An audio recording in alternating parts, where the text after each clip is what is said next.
Where and how they live. Fruit bats, also known as flying foxes, are large bats that feed mainly on fruits, nectar, and flowers. They belong to the family Pteropodidae. Where do fruit bats live? Fruit bats are found in tropical and subtropical regions, including Cambodia, Thailand, Vietnam, Indonesia, Australia. Many islands across the Pacific and Indian Oceans, habitat fruit bats usually live in forests and rainforests, mangrove areas, parks and gardens, orchards and fruit plantations.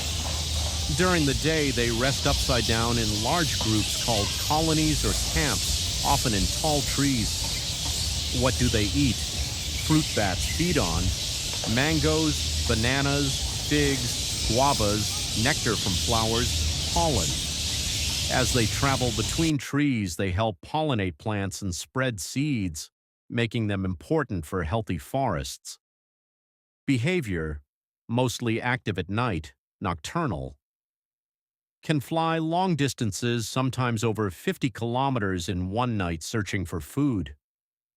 Have excellent eyesight and a strong sense of smell. Interesting fact: some flying foxes have wingspans reaching up to 1.5 meters, 5 feet, making them among the largest bats in the world, such as the giant golden-crowned flying fox. Fruit bats play a vital role in nature by helping forests regenerate through seed dispersal and pollination.